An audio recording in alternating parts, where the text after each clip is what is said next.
The Pistons are the basketball champions of the world. Detroit, it's time. It's playoff time, Detroit. Let's go to work. Shout out Detroit. I got to buff up, you know what I'm saying? Detroit, I'm all the way in. Detroit Pistons, I'm all the way in. Let's do it. Welcome to the first ever playoff edition of the Buffs On podcast. We are the best POD in the 313. The Detroit Pistons have finished the season at 44-38 and have secured the 6th seed in the Eastern Conference and will be facing the New York Knicks in the first round of the playoffs. And that's all we're talking about today. We'll save some season review, season award stuff for a later episode. But right now, we're going to talk about the Pistons versus the Knicks. We all got some things that could give the Pistons an advantage. We all have some things where maybe the Knicks could take an advantage. This is going to be a very difficult series for the Pistons, but not impossible. Overcoming the odds is what this team has done all season, being the first team in NBA history to triple their win total from the previous season. We won 44 games. Last two seasons combined, 31. We won 30 more games this year than we did all of last season, and that is just an amazing feat. So we got a lot to touch on, so let's jump straight into it. Guys, Connie, you're first on my screen. So let's talk about how you feel about the Pistons being in the playoffs this season. I mean, whatever happens in the next couple weeks, you just can't be. I can't be anything but grateful, man. What the history of this podcast has been of just summers of draft expectations and seasons of just depressed Pistons watching. Like, we watched the games, and I'm not gonna lie to you, man, there were times I just absolutely hated it. Just assuming we'd lose, seeing a bunch of guys that aren't in the NBA anymore tuddle around out there. And it's just so amazing that that's not the case anymore. It's so amazing that, like, we went out there and played an absolutely entertaining season, and a season that was like just freaking fantastic to tune into every night. And now we're here, man. Playoffs. And it's not playoffs where we're the 8th seed and we're gonna set some plus minus records for the worst plus minuses against the Bucks, like we did a couple years ago, or get swept by the Cavs a couple years before that, even though that was a competitive series. This is a series where, like, I know the Knicks are favorited and people are picking the Knicks, but the Pistons, they ought to get a game. They have a shot at this series. Like, and it's just the turnaround and everything is just so incredible that whatever happens, good or bad, I don't want to get too negative from this point out, because this season has just been an absolute blessing for us diehard Pistons fans, you know? Absolutely. We started the season asking, can the Pistons win over under 27.5 games? Is Tobias Harris worth 13.5 wins? Yeah, he is. Malik Beasley is. Tim Hardaway Jr. is. All of that coming to fruition right now. Gabe, Valley, how are you guys feeling about the Pistons in the playoffs? It it still feels unreal, I think, until that first tip comes. I remember the last playoff series, I was working as a wings delivery driver and I couldn't watch a single game. So this year, and it wasn't too bad because we were starting Thon Maker against Giannis. But this year, I'm gonna watch every minute of these games. I cannot wait. Me and Valley, we have tickets to go to Game 3, good tickets. So we're gonna be there, and really, you can't be sad at this point. We already exceeded expectations, but when the team's this good, to not go out with a fight now is a disappointment. But I have absolute zero doubt that we will put up a fight. We will win some games. I'm not saying we're gonna win this series because the Knicks are a really good team. First things first, they're a really good team, but we are as well. And I think we just have more grit than them. So I'm going in here with the hope that we can come out of this series. It's going to be a dogfight, but I think there's a chance, there's a world in which we can win this. And until that gets proven wrong, I will be very optimistic and hype for the next game, which I believe is Saturday at 6:00. Yeah, ESPN prime time. And it's a Detroit Pistons game. The Pistons facing the Knicks. for Game 1 on the 19th at 6 p.m. If you did not know already. Valley, your thoughts on the Pistons in the playoffs? Yeah, I absolutely agree with the fact that we really have to be like appreciative and really stay grounded with our situation and where we are.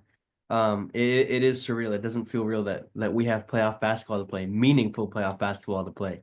Not even like I think coming into the season, if any of us would have had like an exciting reaction had we been like a 10th seed and we had a shot at a play-in game, or even like an 11th seed, like, oh, we got a chance at the play-in game if we were neck and neck with the Chicago Bulls or something. But incredible to see where we are now. And like right now, it kind of feels like a moment when we did clinch that playoff spot. It's almost like let's enjoy it right now. But when it's Saturday, like for us fans, like man, it's really, really time. And I think it's so incredible because Connie, you mentioned how bleak it's been in the past. And obviously, like every Piston fan knows how bleak it's been in the past, but if you have a Detroit Pistons podcast, I think you extra know how bleak it is. And we're sitting here at a point in time having conversations about restarting the restart.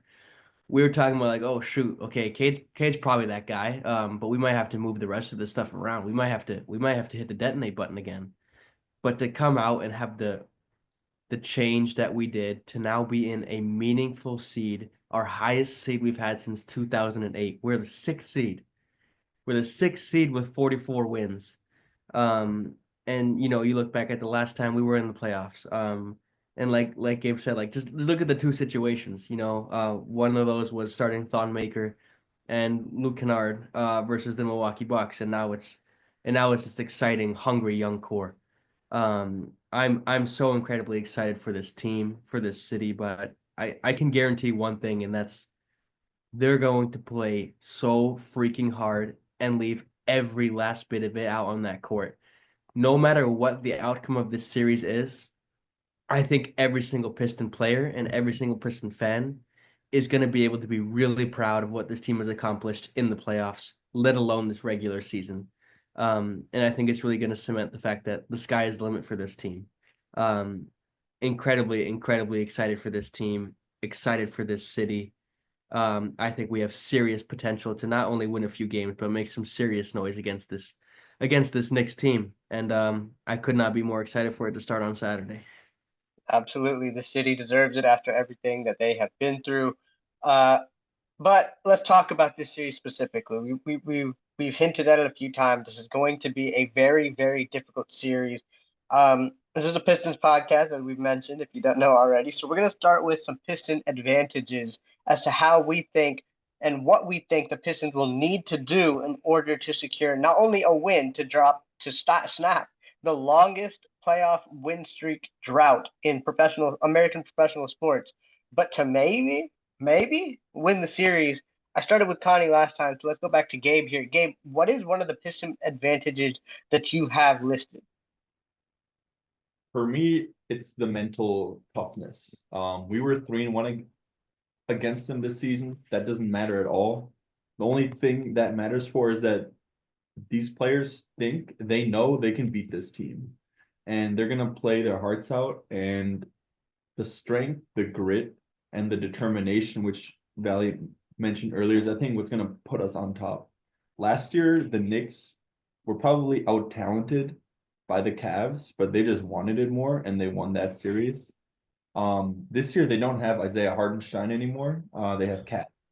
So I think the biggest advantage we have is our mental fight, our mental dog to always get the ball in the hoop and not to give up until this game is over.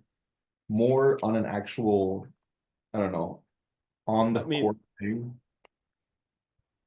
You're gonna say something?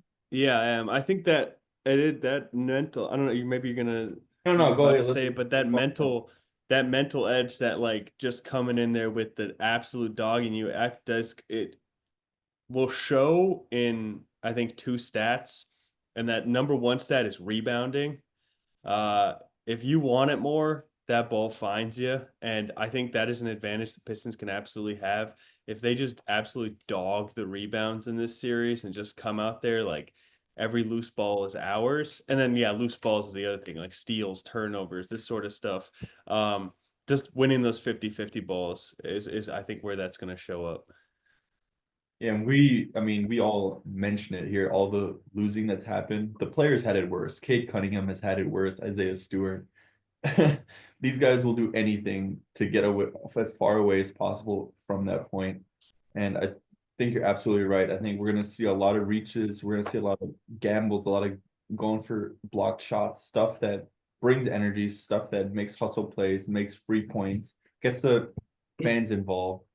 Really just you know, for me, like the the interior scoring, the Knicks can't defend inside, and we are, I think, top five in paint scoring.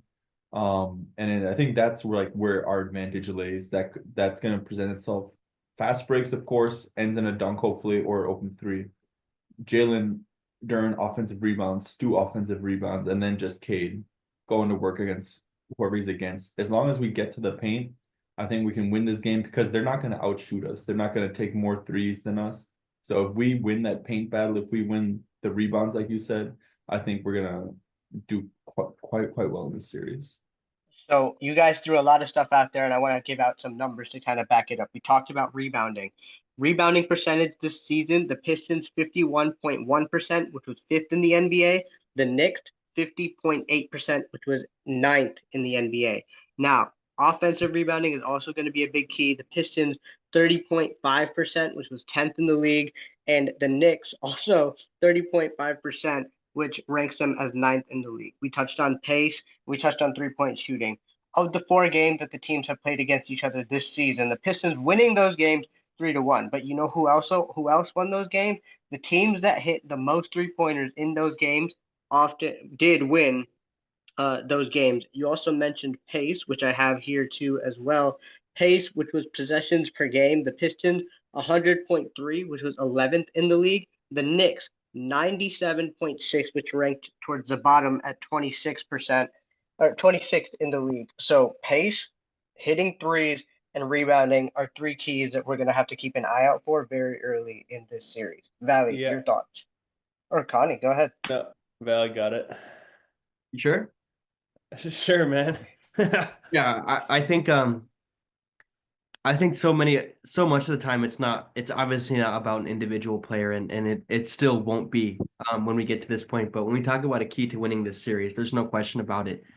A massive key is about having the best player in the series. And based on what we've seen this season overall, and based on what we've seen this season between the Knicks and the Pistons, the best player in the series has been Cade Cunningham. And I think that is a massive factor in the Pistons being productive in this series. When you look at his stats on the season that he had versus the New York Knicks, 31, 5, and 8, included in his 236 bombs. And of course, the triple double where he went 29, 10, and 15. The key for him, I think it's just going to be another level of NBA defense is going to come to him in these playoffs. You know, it's obvious teams turn it up to the highest level possible when it comes to the playoffs, especially the New York Knicks.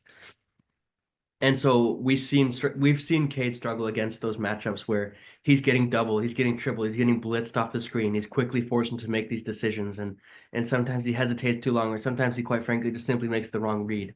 Off the top of my head, I think about those games against experienced teams like the Golden State Warriors, for example, in the regular season, or those back-to-back games in the season. I forget. I'm blanking on the teams where he had Miami early on as well. Miami. He had back-to-back 10 turnover games, the first player in NBA history to do so. So I think that's going to be a serious question for him because the Knicks like to throw size at him. The two defenders that have been on the most this season, Mikal Bridges and Anunoby. But we've seen throughout the season that Bridges almost seems too small for him. And when you look at Anunoby, he's too quick for Anunoby. And these are two really credible defensive wings. So finding that success against those guys in a playoff atmosphere where you can almost guarantee there will be additional severe, like a significant increase in defensive attention to Cade. You know, when you look at guys like Asar Thompson and Jalen Duren, I think any jump shot will be given to them, especially Asar Thompson. And I think the focal point will be slowing down Cade Cunningham. So finding a way to get him still in a really productive zone. At the same time, I could see a world where Cade just kind of elevates his game to another level. You know, I think he's really been really, really great recently. Since coming back from that, whatever that mysterious little injury was. The jumper looks really good, and he does look fresh. So is he able, with his desire to be a leader in every single way possible, to take his game to yet another level in this playoff? And really, I know he's had a breakout season in his statistics and in the media as well, but a massive playoff series, a massive playoff run for Cade Cunningham and the Pistons would cement himself, I think, in NBA stardom for the decade to come, really. And I think he's going to take his game up to another level to reach that level of stardom. No better place to do it than at MSG. No better place to do it. Absolutely not. How, Yeah. And I go ahead. just really want to paint a picture in your head really quick of Cade Cunningham hitting a dagger to close out the series and lifting up his jersey and pointing at the Detroit, as we saw him do many times this season, most notably against the Heat. But I'm expecting some really big moments from Cade. I think he's going to take the initiative almost solely to lead his team to victory. Because when you look at it, our last 20 games against the New York Knicks, 4 of those were wins. 3 of those came this season. Our last win before them, November 6th, 2019. And I think that speaks again to the growth of this team and the determination of this team. And like I said, I think one of the biggest keys to winning this series is having the best player on the court and making sure everything is done to make sure that Cade can be the best player on the court. Yeah, when we talked about the potential team that we wanted to play in the playoffs, we talked about would it be the Knicks, would it be the Bucks, would it be the Pacers? Gabe, I think you made the comment if we played the Pacers, we would have the best player on the court in Cade Cunningham. Do you still believe that's the case in this series now that we got the one that we all kind of were hoping for against the Knicks?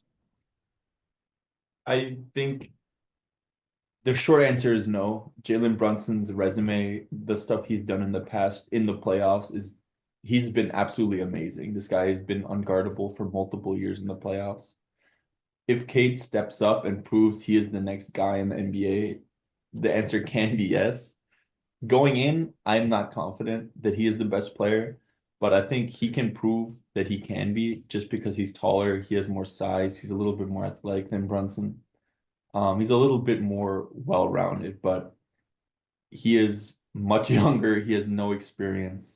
It's really a wait and see. I think if he does, we win if he is, and I think we lose if he's not. It's that simple. No matter what everything else matters. Yeah. But no, I would say Jalen Brunson is, before the series starts, the best player in this series. Honey, No do argument there. you a little Yeah. I mean, Jalen Brunson resume speaks for itself. He's got the ability to really get where he wants on the floor, and they run the absolute hell out of that Jalen Brunson, Karl Anthony Towns pick and roll. That's why their pace is so low. They just absolutely love doing it.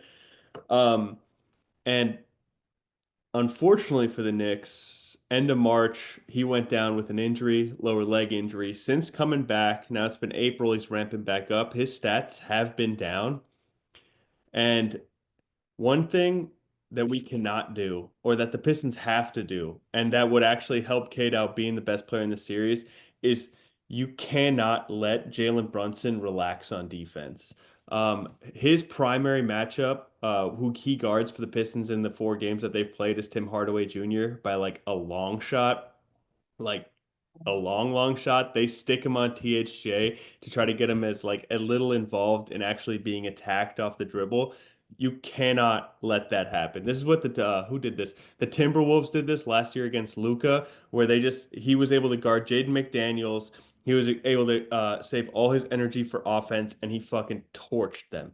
The Pistons cannot let Jalen Brunson off the hook. I'm talking about every possession possible. Cade's got the ball. I mean, he's a walking mismatch for like this whole team. Valley talked about he's like kind of like the in between of like every one of their great defenders. He like hits their weak points, which is fantastic, but you can't like get too into just letting him cook every guy because Mikal Bridges is his primary matchup and he goes on Mikal Bridges, but trying to get that switch onto Brunson as often as possible. Make Brunson work on the defensive end. And I think that's really going to come through for the Pistons because we know about these Knicks. These Knicks are not deep. Tom Thibodeau does not like playing guys. We're going to be playing these Knicks. There's going to be some McBride minutes off the bench. There's going to be some Robinson minutes off the bench. And then there's going to be 40 minutes a game for their starting 5. Like, that's just how it's going to be.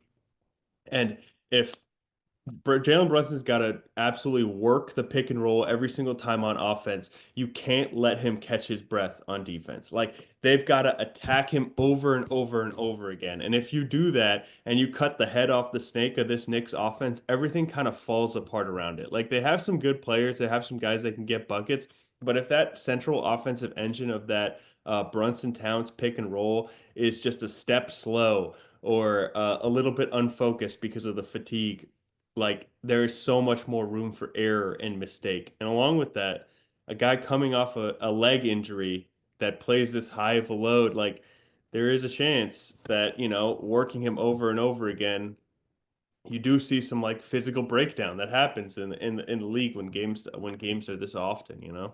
You do. And I also would be a very high proponent of even on those possessions that you're mentioning that we don't attack him, run him through dummy actions, put him through screens, make him move. Don't just put THJ in the corner, let him stand there and wait for a Cade kick out. If you want to have Cade go get his own bucket like we know he can against almost anyone in the league, run a dummy action on the weak side for THJ where it seems like he's coming off, make Brunson fight through a screen, just make him work for everything offensively and defensively. Um, And hit him. and hit him. Uh, Yeah, like hit him when it's illegal to hit him. A rebound goes up, the ball comes off the rim. He's not going to go for that rebound. The closest Piston guy can still box him out. That's fully legal. Just give him a shot. Like just do the little things that just wear down on a person to just take away from his, like Gabe said, just like incredible, unstoppable offensive ability in the playoffs. Just such a crafty guy. he sure is. And also, I think we're all going to touch on this. Um, One huge Piston advantage is two words, sounds so simple, but one of the hardest things to do in basketball, stay down. Anybody have anything to back that up? Oh, yeah, I do. Well, to back it up, I could build off this point as one of my major keys to the Yeah, series. Major key to the series. Which big men get in foul trouble first?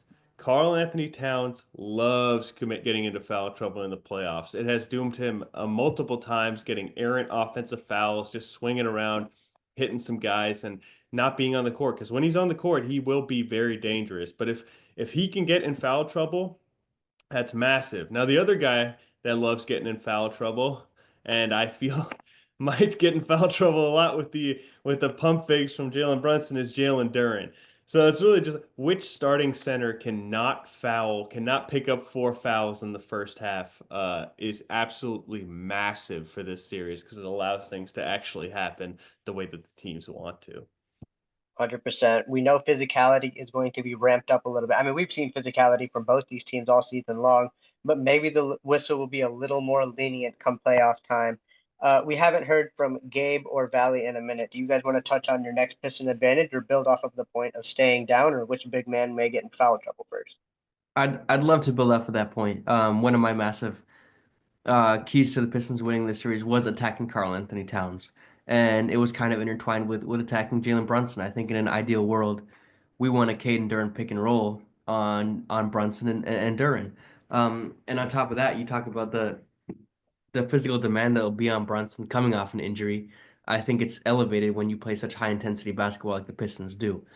So constantly hunting him out and getting a switch where Cade is on him, I think is really important. And then from there, being able to attack Karl Anthony Towns. Like Connie said, he's known for his foul trouble. You pull Karl Anthony Towns, yeah, you could get some more rim protection through Mitchell Robinson, but you lose a ton of offense. Another guy that could be an interesting character for the Knicks in this is Precious Achiuwa. Does he play that small ball five role, which he's been relatively successful as against the Pistons this season? But I think it really comes down to being able to find a way to minimize Karl Anthony Towns because Duren has shown to be reluctant to guard three-point shooters. We've said it his whole career. Will that change in the playoffs? I sure would hope so. But I think Karl Anthony Towns offensively has the potential to really damage us. So him being not on the court, I think, is a big goal for the Pistons, and they just have to play really hard and smart for that to happen. I think, and to the point of Duren potentially getting in foul trouble, which may be inevitable. I'm more confident with Isaiah Stewart coming in and backing up than Mitchell Robinson or Precious Achiuwa coming and backing up. I think that's a massive, massive win that the Pistons have there. And kind of when you scope out and look at bench impact overall, obviously bench impact might be minimal for the Knicks given Tom Thibodeau's history of playing guys. But look at our bench. Isaiah Stewart's coming off the bench. I would argue he's the best defender in the entire NBA, and I'll get laughed at, and I'll take that to my grave, and I'll stand on that. On top of that, guys like Malik Beasley, who almost led the league in 3-point shooting off the bench, led the league in contested threes made. Um, Massive, massive impact off the bench. Wild card guys, Dennis Schroeder, Marcus Sasser, even. I think the depth could almost be an X factor in its own. Our depth that we have that the Knicks don't. When there is foul trouble, when Tom Thibodeau's 6 or 7 man rotation has to change because there's an injury. I think that when those situations potentially arise, we are the ones that benefit from it because we are deep and because we have this next man up mentality so deeply instilled in our team. And another X factor I want to touch on, and this is more so of a Knicks edge, but the X factor term, I don't know if it's going to come up later, so I just want to touch on it now. Cam Payne has been a pain in our side the last couple of times we played this team. They went on a very decent run the last time he came in this game. So even though Jalen Brunson is off the court, we still have to make sure that we keep up that defensive intensity. And Cam Payne's quickness was burning us a lot on drives. So I want to also keep an eye out on that. Anybody else notice something similar? If we lose this series and Cameron Payne is a significant reason why, I'm going So- to be so devastated. And you can probably catch me in like a social media hiatus because I don't want to see a Knicks fan or a Pistons fan for the next Or year. Campaign's head on Twitter. Or is Goofy Yeah. Yeah, agreed. Agreed. Sometimes I scroll through just Instagram videos and I'll like reels, and I'll just come across one that you are just beefing with some opposing fan base in the comment. Was it the Timberwolves one? It was the Timberwolves. That's the only one I ever had. I went off of that. I don't know. You be getting into it in the Instagram comments sometimes. My guy Jacob inspires me. He gets into it with everybody. Hey, we got the beef stew mentality on the podcast here. We're gonna get into it with everybody. Yeah. I would have a quick pushback on what Valley said about Mitchell Robinson. I think he is an elite defender, and he's a really good player. How much is I'm actually scared of Mitchell Robinson. He has a good line of basketball, but I think it's no guarantee he's able to even play more than a game. No, but with Stu coming off the bench, I almost like the matchup of Duren versus Robinson and Stu versus Cat more than, I agree. than the other way around. So I think, Stu's not going to start, but if Duren picks up just like one super early call, like I wouldn't be surprised if Stu is an excellent Towns defender. Yeah, he has get up in his face, which Duren can't. Get up in his face. He has like that lateral movement ability to stick with the drives from the 3-point line, which he just kind of gets by Duren a lot of times, at least a foul. Stu really sticks with him. He's got the absolute monster strength to lock him down low, and we saw this a lot in the last game. And lastly, I think he's got the mental edge on Towns. Like Towns is kind of weak in the mental, and Stu is we all know what Stu is. Mental menace. Yeah. You know that of DeMarcus Cousins guarding Karl-Anthony Towns in the post up? Yeah, he does that a lot. Same vibe, same vibes with Stu. Sad looking face when he's backing into somebody. But I agree with Gabe that Mitchell Robinson hasn't played a game against the Pistons this season. And he offers a completely different look at that center position. And as much as we love Cade Cunningham, he does have the propensity to get blocked sometimes, have some trouble with real high-flying shot blockers because he does do a lot of stuff lower to the ground. Or just not really crazy. Yeah, huge guys too. He's just much bigger. Yeah, he is just much bigger than the guys we have out there. So I do see a world where he could cause some problems, but at the same time, in a playoff series where you're seeing these guys over and over again, is it going to be Cade drives into Mitchell Robinson, or is it going to be we got to switch and Cade pulls Mitchell Robinson out to the perimeter? Because once it's that, I mean, he's nullified, right? Like he's gonna cook Luka versus Gobert. Luka versus Gobert. This guy's not Gobert. He does not move too well. But that's big. The big man matchup is huge. One more guy who struggles to stay down at times is Asar Thompson, who I've mentioned all season struggles with like vet savvy, slippery guys, and I assume he's gonna be the primary guy on Brunson. that could potentially not last very long once he gets a few early fouls. He's kind of like Precious Achua for the Knicks. He doesn't do much offensively. But I think Val, you mentioned it earlier, the once Cade gets trapped, so I think games 1 and 2, maybe 3 as well, you play it out, you read what the other team is, and then the end once it gets tight, playoff basketball always just becomes best player has the ball in his hands and you run pick and roll and you see if you win the game because that's just what the best available option is. And when they double team Cade, we're gonna have to play that 3-on-4 offense. And if it's not Jalen Duren, if he's off the court, it's gonna probably run through Asar Thompson. He's gonna have to make the right reads, which I'm confident he can do. Mhm. Um, and I don't know if we And want to real quick. I think a name we haven't mentioned yet is Josh Hart, who didn't play yeah, the last game against Knicks, and I think he's actually gonna be the primary guy on Cade, which for me is more dangerous than each of the other guys because Cade, I don't know, he's like small, strong guys with quick hands is Cade's like biggest weakness. And so if Josh Hart's just on him, he's probably not gonna sub out a single time this series, to be fair. hmm And like if he's just on him all game, I think that could really wear Cade down. Like we're talking about Brunson, the exact same thing. About 48 minutes of how X amount of games guarding Cade. That sounds pretty tiring too, though. But Josh Hart does that. That's what he does. that's what he does. And one thing I'd like to know on Asar Thompson, in that last game against the Knicks, he did not pick up a single foul. So maybe a little bit of reason for Uh, optimism. Cade was primary on Brunson, right? At least to start the game. Yeah, Yeah, and then yeah. he got 2 quick fouls, or like 3 quick fouls too. Yeah. And then we Yeah. switched to start onto him. Yeah. I mean, maybe Cade picking up fouls is our secret to success. We know what happened when he picked up 4 first half fouls in Madison Square Garden. So maybe that's a tactic. But are there any other Pistons advantages that we want to touch on here before we touch on some things that could potentially hinder the Pistons from winning the series?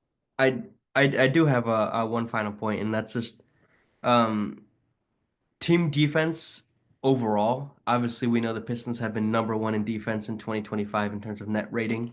But I think an underrated aspect of our defense is our perimeter defense. That kind of goes under the radar.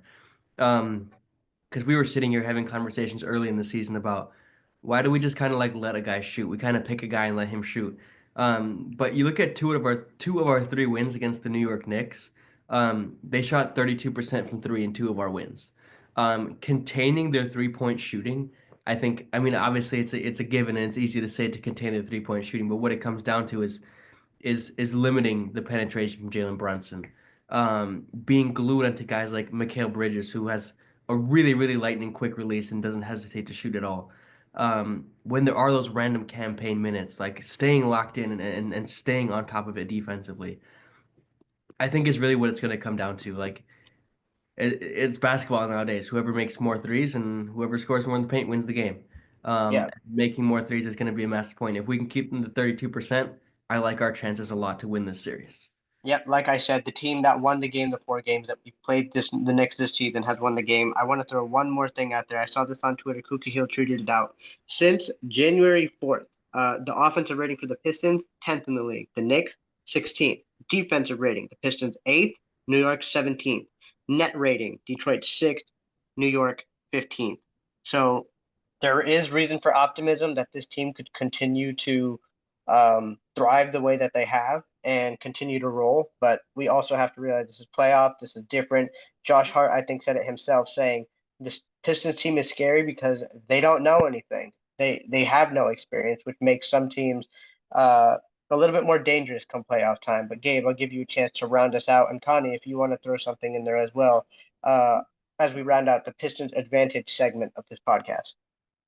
Yeah, I think lastly, it kind of plays into everything we've talked about, but it's really an emphasis on fast break points. I think when specifically playing the Knicks, I think this is the right stat. When we force over 10 turnovers, we win the game. And if we can get out and run, like that's where Ron Holland's minutes, if he does play, that's where he's gonna come in and we're gonna get, in the playoffs, 6 points from a guy like Ron Holland can win you the game.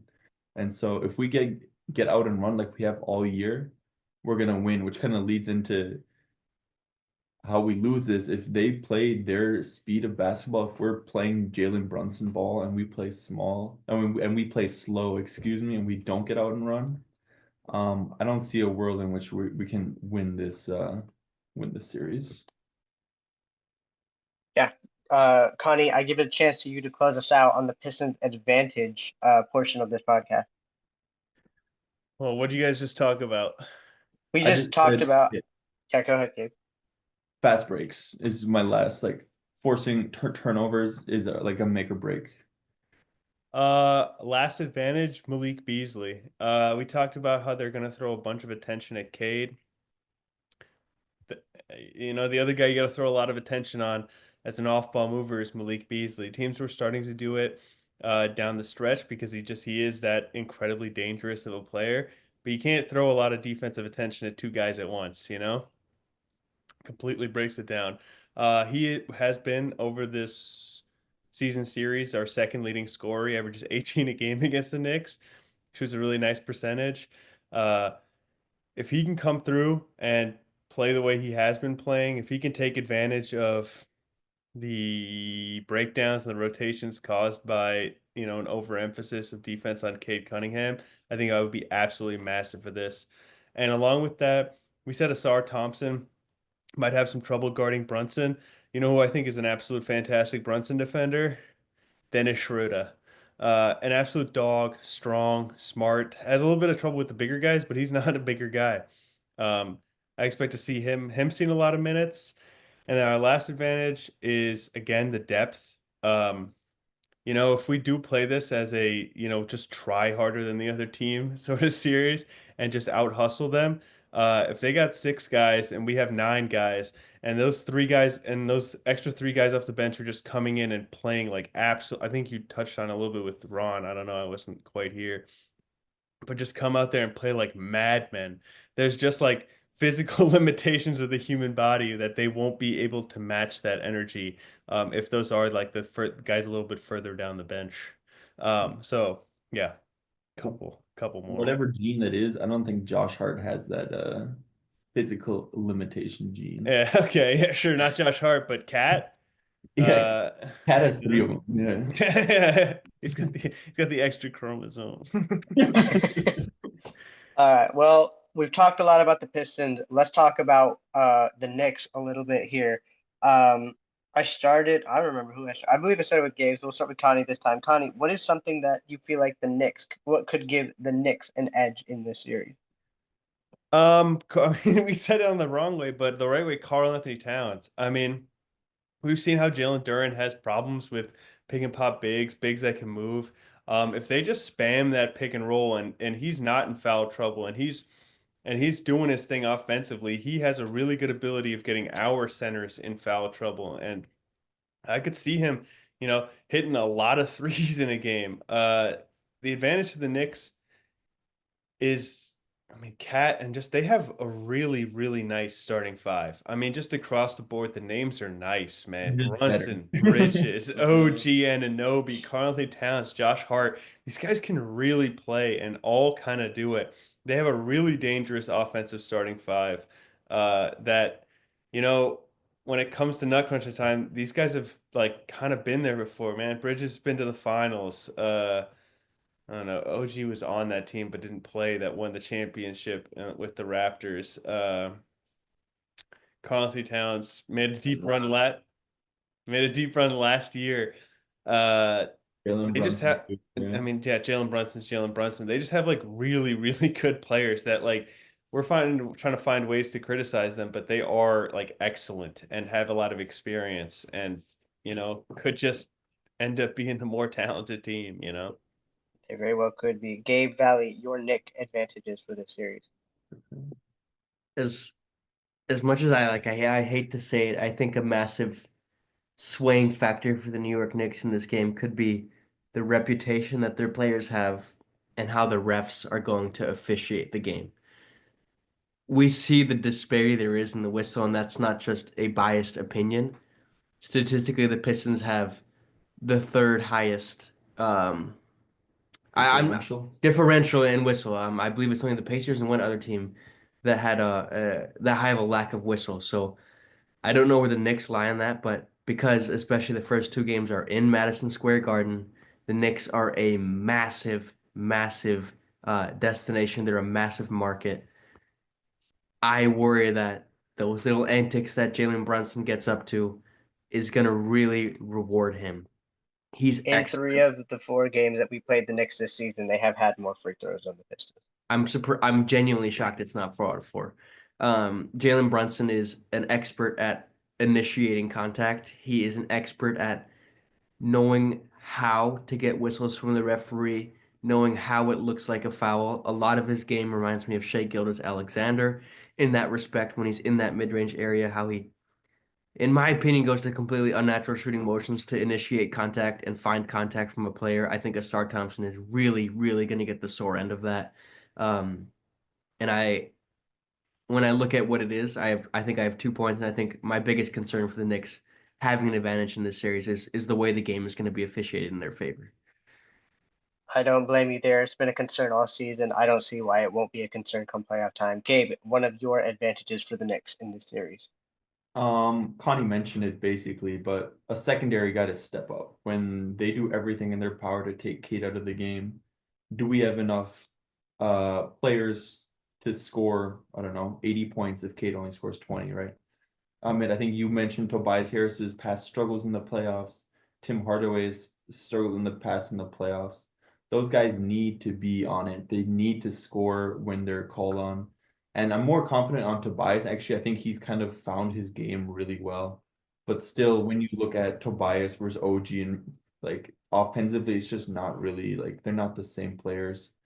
So really that's the main thing I'm worried about is we know Cade is like amazing and he can score. We also know that playoffs are a different animal, and if you want to take out Cade, you're gonna do everything in your power to take him out and make Jalen Duren beat you, right? Make Malik Beasley and Tobias Harris beat you, which they've proven they can do. But we've also, that's against regular season teams who Yeah, may have been underestimating us. It's not against a team that's been game planning and who hopefully we beat one of these two early games in Madison Square Garden. yeah. I will admit that I'm a little afraid of like say there's a screen and you get Cade getting trapped by both Malik Beasley or not Malik Beasley, but by McCall Bridges and OG Anunoby. I am concerned about that because those are two dogged defenders that are lengthy, and it's going to be hard to pass out of that. And I think Valley touched on it. We've seen Cade make some of the not best reads or maybe even the wrong reads out of those trap situations. So I'm concerned about that. I'll just throw my other two out there because they're pretty quick. I'm very concerned about the Knicks cutting. They spread the floor pretty well, and we've seen the ability that all five of those starters have to make the right pass. And cutting backdoor when we're trying to top lock is going to be something we have to keep an eye out for and make sure we're not giving them easy buckets possession after possession. They have to earn everything that they got. And the last thing is, and I think this is something that we can all touch on more so than the other 2 points, is when JB Bickerstaff was fired from Cleveland, one of the things that was brought up was his lack of in-game adjustments during the playoffs. Yes, he got the Cavs to the postseason, but in the postseason he is 7-15. So watching JB Bickerstaff make in-game adjustments is going to be something I'm going to be keeping an eye out for during the series. I knew I just threw a lot out there. Anything that you guys want to build off of? I think it's a solid point you bring up with JB Bickerstaff and his perhaps reluctancy to make adjustments that we've seen in the past. But I do think he gets the benefit of what he's been able to do, this team to have a clean slate in this situation. And every decision he makes in terms of the rotation, I genuinely have full faith and trust in his decision making. I think he's fully earned that right. But I think that's something that's going to be really interesting to see games where I don't know. Maybe Isaiah Stewart's having an excellent game off the bench and matchup wise, he's working out well, but he likes to stick to his rotation, so we see more Jalen Duren. And therefore, Karl Anthony Towns scores 8 more points or something like that. I think that's something really you have to respect what you brought up on me. I think it's a very solid point. But I'm looking for JB Bickerstaff to even have a chip on his shoulder of his own, because I think that's been thrown a lot in the media, and I think that sticks with him. That's the reason Cleveland fired him, and I think he's out to prove people wrong himself as well. I I think would love to see that. something we gotta that he has to do is cut guys off if it's not working. Like we went over our playoff rotation and we were like, whoa, there's 9 guys that we mentioned here, but 9 guys aren't going to play. Like if something's not working, like it needs to be cut off, right? Like Tim Hardaway Jr. comes out there and you know a good Tim Hardaway Jr. game by his first shot, right? Like free gambling advice right here too. Tim Hardaway Jr. hits his first three, take the over for the rest of the game, man.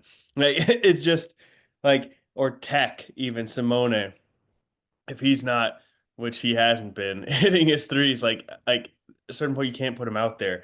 Like he has to be very decisive with cutting off the weak points as they get shown, because they will get shown as they always do over the course of a playoff series. I think I agree, but for this year, the stuff that bigger staff has shown, especially out of timeouts, is out of end of quarters, half times, we make big adjustments and we usually play really well coming out of those. And then it's even last game against the Knicks where he did close with Ron and Stu, which he like didn't do basically the entire year. Maybe it was just a preparation for these playoffs. I do think he's learned. He lost this series against the Knicks before, and he's probably had a lot of sleepless nights thinking about what he could have done differently, what he would have changed. And I think now is his chance to implement that. And he knows this team. He knows what it is to coach against Tibbs and you're okay, Tibbs is not a guy that makes adjustments either. He plays his guys, and if his guys don't play well enough, they lose. So I'm not too concerned about the adjustments.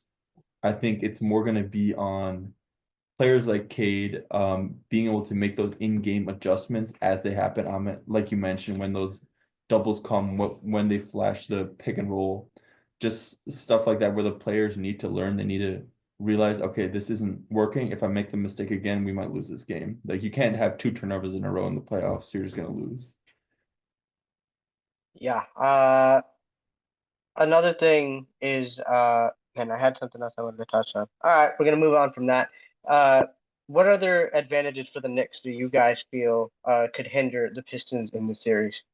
I have one more that I think could really end up going either way, but just to really quickly one more time touch on how the game could be officiated. Um, we know we play hard as ever. We leave it all out on the basketball court. In a potential of 7 games with our history this season, it would shock me if there's not some sort of conflict. And with the way things are officiated, with kind of the Stu's history. if there's a Getting fight, dunked on by the Precious end of it Achua? is what I'm trying to say. I'm trying to find a way to articulate that if there's a fight, we're gonna get the worst end of it, and we're gonna get more suspensions, which could really ultimately affect us. I think quite significant. That's something I want to touch on with the refs. But one final point is we know we're gonna come out with energy. That's kind of like our motto. That's what we've built here. In the playoffs with so many young, inexperienced guys who have never been in this situation, are we just going to be in overdrive and have too much energy where it results in bad shots, where it results in turnovers, where it results in trying to make too big of plays, and then you just have the more poise on the other end? I think that's a concern of mine. However, I can see an alternate world where that significantly only benefits us, and that extreme work ethic only shows out in a positive way. But I could see that going either positively or negatively. I think there really is sides to that. I could really see that happening. I think that's a game 1. I think the Knicks will win game 1 for that exact reason. Yeah. But I could also see us winning game 1 for the exact reason that we have. I find it far less likely for the Pistons to win game 1. It's just kind of like how The lights were too the lights bright, are looked too brighter than we bright, expected yeah. or something. Yeah. what do you say? Oh, lights were too bright. Yeah, this is just like you see the same thing in like game 7s of series that really matter. Is that like the first quarter, first half, like it's honestly not that great of a game because everybody's just so tight. I think some of our guys are going to be coming in very tight, almost trying to do too much in this first game. I do think that will cool down, and when you get a little bit more adjusted, you make the adjustments. You just get more used to what's happening. But I could see that definitely showing its face that the Pistons are just going to come out and, maybe miss some shots that they'd usually hit or make some fouls, just throw some turnovers, try to make some passes that aren't there, force some things. Yeah.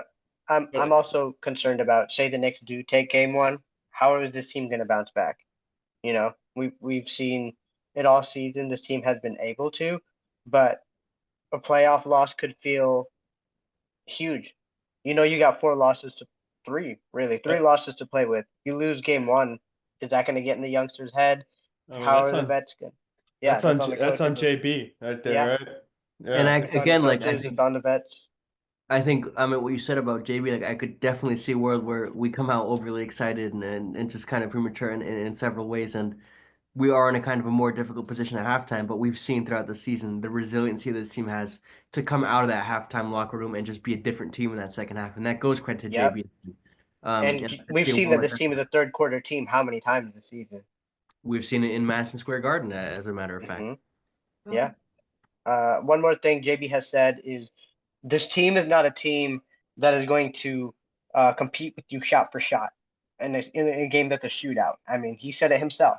So it's going to be a bit of a and we saw that in the game against the Knicks this last time. Like for a while there, it was like we were trading buckets back and forth, back and forth. Can this team keep up with the Knicks bucket for bucket? I don't think so. Um, but JB said that this is a team that is going to dog you defensively, and we're going to try to wear you down physically. And that's what we've touched on it. It's kind of like a come together moment. We need this team to tire this Knicks offense out on both ends of the floor, and just be physical the entire game. Hopefully, the whistle is fair, but this all remains to be seen. Any other Nick advantages that you guys want to touch on before we throw out our final playoff rotation predictions? I don't know if it's a Nick advantage, but what my mom just mentioned is Cade is not only a superstar on the court, he's also like over and over again you hear this guy is the leader off the court. And I think in those moments that we just touched on where things can get a little too we can get ahead of ourselves, it's going to be his job to slow it down, slow us down, calm us down, and be the voice of reason. And I wouldn't say that's an advantage Knicks, I'd say that's an advantage Pistons actually. But it's just players like Stu and stuff that Cade can be that guy that can just say, all right, don't worry, put the ball in my hands, just play your role, and we have a chance at this. Very good point. Very good point. All right. So two more things I want to do. Playoff rotation predictions, and then I want to touch on. We'll just go who wins game one. So we'll start off by playoff predictions. Uh, Gabe, why don't you lead us off? Your rotation prediction. All right, so usual starters: Cade, Tim, Asar, Toby, Duran. Like Connie said, I think we're gonna see a lot of Schroeder. Probably maybe Schroeder more than Tim, if Tim's having a bad game. And then of course Stu, a lot of minutes for Stu on Towns, especially with the foul trouble. And then I'm gonna say we're gonna see a little bit of Ron and Tech for game one. Ooh, okay. Of game like it's the game where you feel each other out, you see what's working, what's not. You don't know if Tech maybe he's, against that where they drop every time. Maybe you need his hot shooting if he does get hot. And his length defensively would help tremendously as well. Okay. Oh, Yeah. Beasley, of course. I was gonna say. Beasley, but Ron and Tech will only play if I think either we're down, I don't know, 5, and we need to run it into the third quarter for like 2 minutes, something like that. But not, we got our big 8 of Cade, Tim, Asar, Toby, Duran, Beasley, Schluter, and Stu. I love it. Valley, anything different? When you look at the pattern of Simone Fontecchio's minutes, he's playing just under 5 minutes a game in as the season is winded down. So I do see him playing in game one, but if he's not, it's almost really fair because it's going to be a small sample size. But if he's not providing. I don't see Simone Fontecchio playing, and I still see Ron Holland getting a handful of minutes just because the havoc he can create. But I do think it's mainly going to be those 8 players as Gabe just listed, and then you're going to see flashes of Ron Holland more and more so than Simone Fontecchio, I think, and maybe even a slight flash of Marcus Sasser. Like I think we have the ability to throw out that wild card like that. I think that we could definitely see an increase in Beasley minutes. I think we could maybe see a little less Timmy minutes because the Knicks, nonstop, probably for weeks now, have been scouting out how they can attack Tim Hardaway Jr., knowing that he's a weakness on the defensive end, how they can get Brunson in situations on him. So I could, and not that Beasley is, going to turn out to be an elite defender over him, but I could see more Bees minutes and less Tim minutes and maybe more Slaughter minutes alongside Cade ultimately reducing in less Timmy minutes as well. But I think for the most part, it's going to be that core 8, and then you're going to see flashes of Ron, you're going to see flashes of Tech, and wild card, you might see some flashes of Marcus Sasser as well. Hard to disagree with that. I know Connie can on the Marcus Sasser point, but I also feel like the whistle that we see in game 1 will also indicate whether Ron Holland gets minutes. Because if the whistle isn't as quick, then I think Ron Holland is going to get his minutes because he is a very physical defender, and if he's going to get away with some of those bumps and just wreak havoc, I think he's going to get a lot of minutes. Connie, your playoff rotation prediction. I think game 1, it's the full rotation minus Sasser, and guys get trimmed out from there depending on, what's hitting and what's not. I like that. I actually am going to go with an agreement on there. I was going to go with the original 8 with a little bit of sprinkle here and there, but I like that idea. Okay, who takes game 1? We'll start with Connie. The Knicks. Can we do series too? You want to do series now? I Yeah. figured we'd record. Okay, fine. Go series. Pistons in 7. I love that. And Knicks take game 1. Okay. All right, we'll just go series. Gabe, Valley, who takes the series? I also think Knicks take game 1 real quick. I think Ron will be the guy who'll say the lights were too bright. I think if anybody, it's him. Also want to see Cade play higher minutes, see how he does late in the game when he has to play 42 minutes a game. But I think Knicks take game 1, and then I think we're gonna take game 2, punch back. Game 3, of course, is we're there. Ahmed, are you gonna be at any of these games? I'm hoping to go to game 3. It's not confirmed yet, but I'm leaning towards it. Pretty expensive tickets. Yeah. Oh, you guys wanted to touch on that as well. The Pistons have restricted playoff tickets for out-of-state people. I believe that's only on Ticketmaster, though. Anyone able to confirm that? I don't know, but I like this, and I think it's being kind of blown out of proportion. I think this is really good. regularly done in in Yeah. soccer world. It's regularly done, and it creates a great atmosphere. So I think that whole thing, it's like people are trying to make into a headline, but I don't think it is. Yeah, I mean, it's just more of like the Pistons are the bad boys. Oh, look, now they're not letting people buy tickets to their playoff games. Look at how Yeah. bad these guys are. Yeah. Yeah, it is what it is. It is what it is. So yeah, let me close it out then by go ahead. saying, as a Pistons fan, I say Pistons in 7. If I were an unbiased NBA fan, I would say Knicks in 6. Got a good rhyme to it. Valley, your prediction. The Knicks have a 68% chance of winning this, according to the wizards behind that data. Both Both the Washington Wizards. Troy Weaver. Both as an NBA fan and as a fan of the Pistons. I'm sorry, I want to save it for last. What's your prediction? I'm sorry. Okay, no, you're good. You're good. I guess I'll throw out this. The Knicks it was reported that the Knicks wanted the Pistons as a built-in buy. I don't know if they're taking this team as seriously as they should, which could be very detrimental to them. They did not play us with their full squad the last time out, showing us that they were trying to show us that they could beat us without half of their team. So I'm with Gabe here as a biased Pistons fan. I want to say Pistons in 7, but sometimes experience and just pure sheer talent take over sometimes. And as much as I want to say Cade's the best player on the floor, he's not there just quite yet. He wants to be the best in the world. He can get there one day, but that one day is not going to happen probably over the next week or so. I'm not saying Cade's going to have a bad series, but I'm saying that it's going to be very difficult for him to outshine Jalen Brunson in the playoffs. So I'm going to say like a Knicks in 6, unbiased. Pistons in 7 is my dream. Unbelievable. Unbelievable. Before I say my final prediction, I want to quote what Isaiah Stewart said after we beat the New York Knicks in New York. Detroit basketball, man, come up in your trap. Pistons in 5. What? Pistons in 4. Just give me my flowers when I'm right. All right, guys, that's all I ask for. Oh, I thought you were going to say Pistons in 3. We're going to win 2 games in 1. That would have been great. All I'm gonna say is, the great players, they always make a run earlier than you think it should happen. LeBron 2007. I'm sure there's other guys, but Paul George on the Pacers. Paul George and the Pacers. Is Cade that great player? Cade in 2025. Let's Yeah. just put it on the list now. The Knicks wanted this matchup of the built-in bye. They got it. The Pistons wanted this ever since the start of the season. Malik Beasley said it at the beginning of the year, and the Pistons posted this.